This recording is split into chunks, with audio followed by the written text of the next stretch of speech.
I remember the exact moment everything shifted, the moment humiliation lit the fuse. It happened during a birthday live stream. Everyone crowded around the kitchen island, laughing, recording, showing off for the camera. My phone buzzed in my hand and a notification slid across the top of the screen like a blade. Auntie has been removed from family group. I blinked, stunned, as the cousins behind me burst into laughter.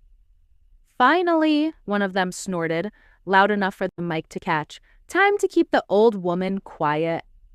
The others cackled, tossing glances my way, waiting for me to join in. Heat crawled up my neck. They kept going, like it was their entertainment for the evening. She's always so emotional, one said. Yeah, she sends novels every morning. Who even reads that stuff? Another added. And then one of them, drunk on attention and cruelty, tapped screen share on his phone and brought up her final message to the group. A simple, respectful reminder about Grandpa's memorial. He read it in a sarcastic, exaggerated voice, twisting her sincerity into something pathetic. Everyone laughed. I didn't. Before I could say a word, another notification hit my screen, this time from the group admin, my uncle. New rules: only direct family will stay in the main chat. Direct family. As if she wasn't the one who held half that family together. I turned, searching for her. She was sitting on the couch behind us, the soft glow of the TV lighting her face. Her hands were folded tight in her lap. She didn't look up, but I saw the small flicker of confusion in her eyes when she checked her phone. She refreshed the screen once, then again. Then she stopped, expression flattening. A cousin snorted. Someone tell her to get over it. Nobody reads her long messages anyway. The cruelty of it hit me like a slap. I stepped out to the porch, pushing open the screen door, and she followed a few seconds later. She wrapped her arms around herself, pretending to be cold, but her voice betrayed her. I guess they don't need me anymore, she whispered, barely holding steady. I swallowed hard, unable to find words. The night air felt heavy, like it was absorbing her pain. Later, after everyone left, I watched her sit on her bed with her phone, typing a final message, one last tiny attempt at connection in the extended group. A soft ping signaled it was sent, but nothing came back. No reply, no emoji. Not even a double-check reply from the people she reminded about birthdays every single year. Minutes later, with a shaky breath, she deleted the app entirely. I shouldn't have spoken up about the money, she murmured to herself. Not to me, not to anyone, like she was apologizing to the darkness. And that was the moment something inside me snapped. Because her humiliation didn't come from nowhere. It came from something buried, something deeper, something rotten, something they were desperate to silence. And I wasn't going to let it stay buried anymore. Growing up, Auntie was the quiet backbone of our entire family, the one who remembered every birthday, every school play, every hospital visit. While everyone else lived their own lives, she was the one who showed up. Always first to arrive, always last to leave, always carrying more weight than anyone noticed. Chakok. She practically raised half the cousins, waking up early to pack lunches for kids who weren't even hers. And when the day ended, she went straight to her caregiving job, tending to strangers with the same tenderness she showed us. After that, she went home to care for her disabled husband, lifting him, feeding him, helping him bathe.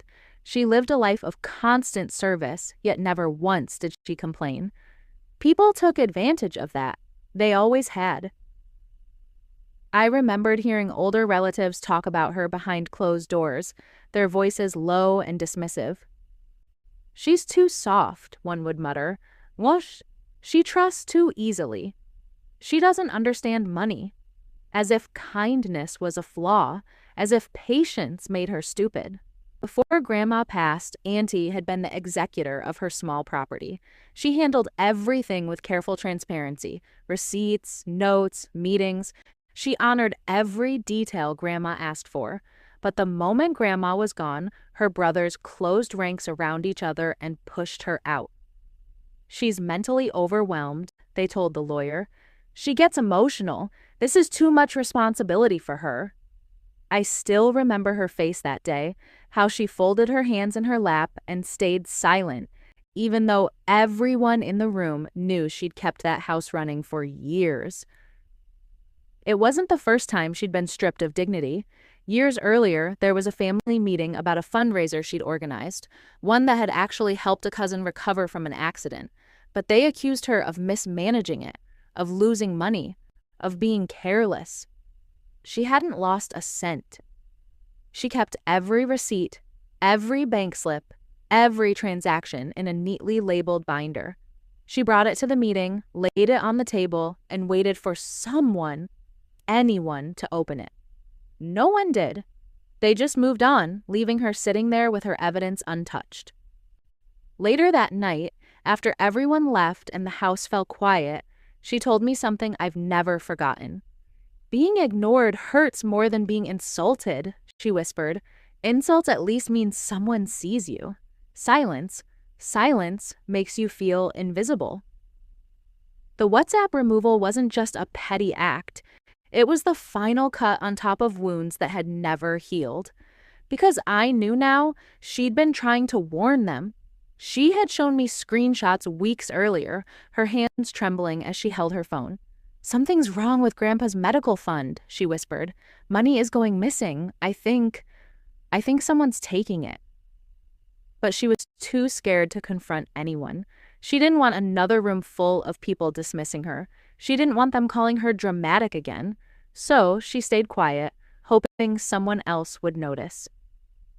Her whole life revolved around keeping peace, even when it meant swallowing her dignity piece by piece. And as I replayed every moment, every insult, every time she lowered her eyes instead of defending herself, I understood something important. Her silence wasn't weakness. It was exhaustion. The exhaustion of carrying a family that never carried her. But there was still something behind it. Something she hadn't told me. Something deeper than stolen money or forgotten birthdays. I saw it in her eyes every time she hesitated before speaking. A secret. A betrayal. One she'd buried so deep it was starting to suffocate her. And I knew, sooner or later, that truth was going to surface. And when it did, everything would change. After the WhatsApp humiliation, the coldness didn't just continue. It spread like mold. Relatives who used to greet her warmly suddenly forgot to call. They held planning sessions for Grandpa's memorial without her, arranging everything behind closed doors as if she no longer existed. One evening, I overheard someone mention the Zoom meeting where they finalized the financial decisions. Aunty wasn't invited, not even informed, and when she found out later through a forwarded message, she just stared at her phone, lips pressed tight, fighting the sting of exclusion. The cousins didn't whisper anymore. They spoke openly, like cruelty was fashionable now. "She's unstable," one of them said at a family dinner. "She just wants attention, always playing victim," another added, rolling her eyes. My uncle made it worse. He posted a passive-aggressive Facebook status.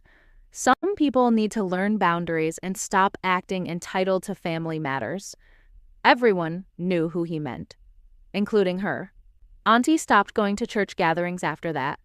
She couldn't handle the stares, the pity from some, the judgment from others. She stayed home most Sundays, sitting by the window with her Bible closed, her eyes far away. That's when I started digging. I opened the financial documents she had shown me weeks before. At first, I looked out of anger, but then I looked closer, really looked, and the numbers twisted my stomach. Transactions missing. Reimbursements far too high.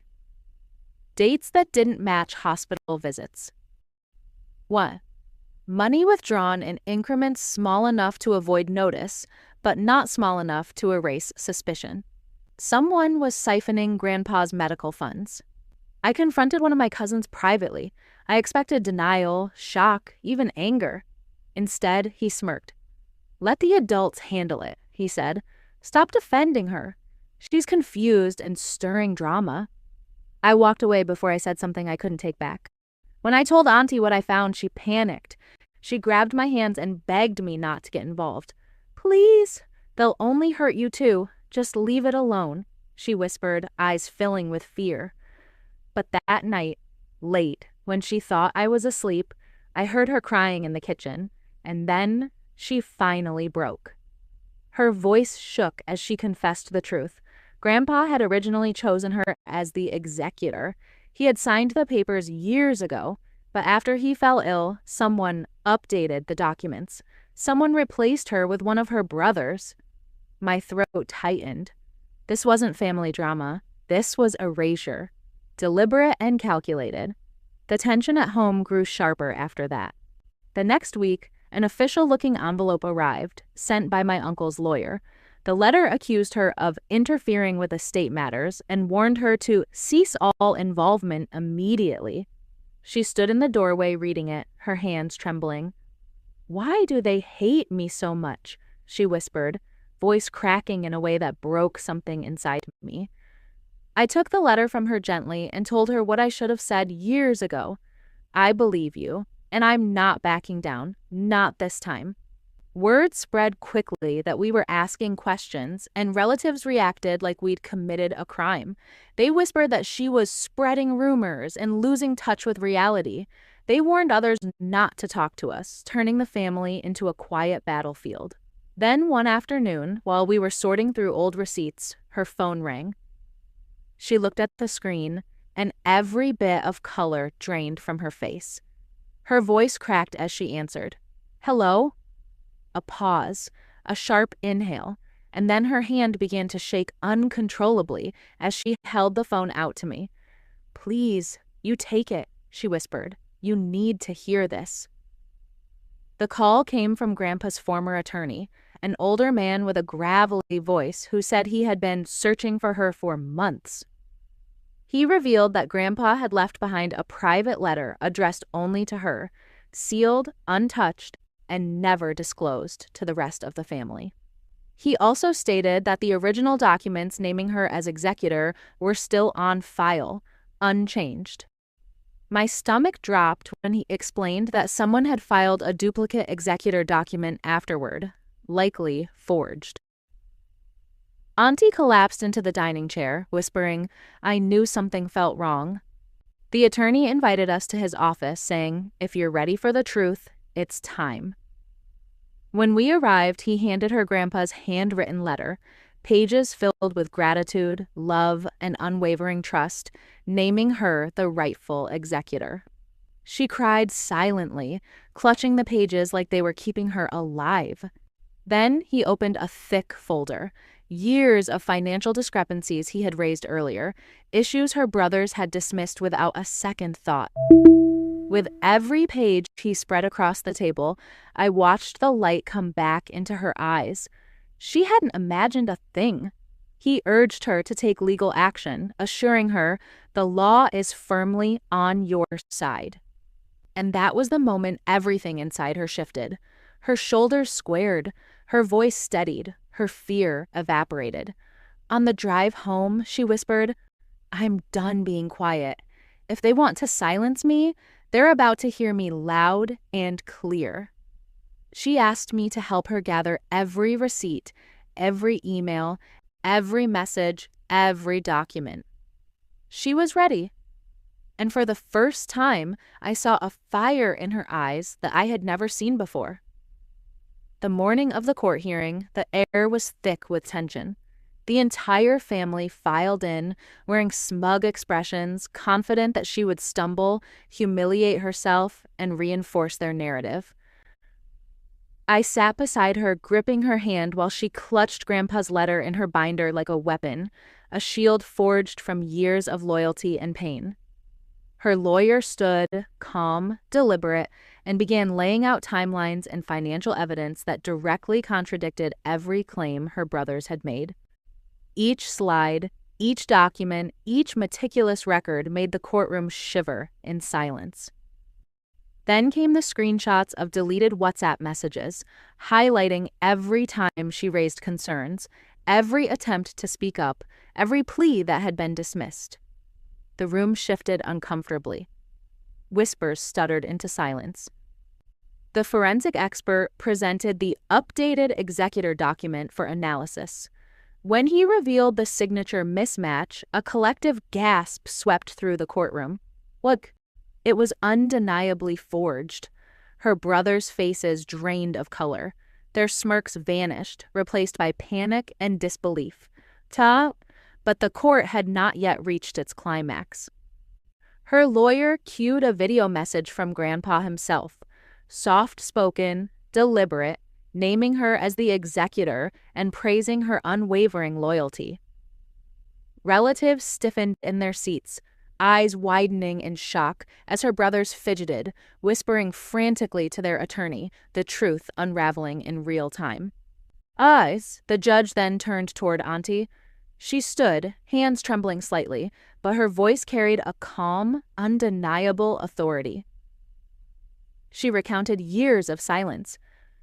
The humiliation, the gaslighting, the countless times she had been dismissed as dramatic or too emotional. She described vividly the moment they cut her off the WhatsApp group, the tiny invisible blow that had been the last straw.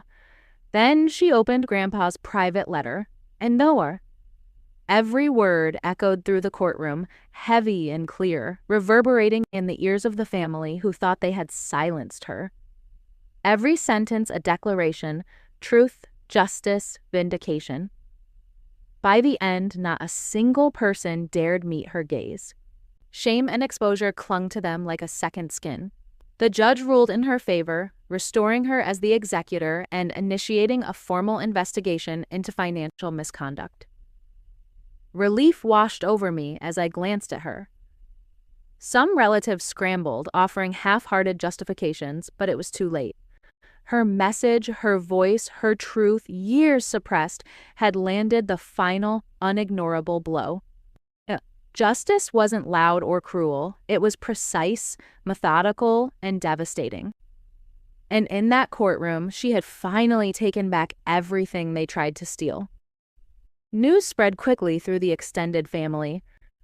Many reached out privately, offering apologies that were quiet, hesitant, but genuine.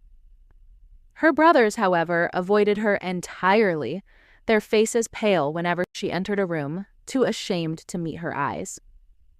She took immediate action to reinstate the funds properly, double-checking every ledger, every transaction, ensuring complete transparency, honoring Grandpa's wishes down to the last detail.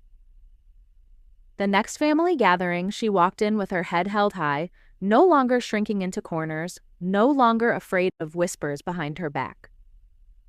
Some relatives congratulated her warmly, their relief mingled with awe.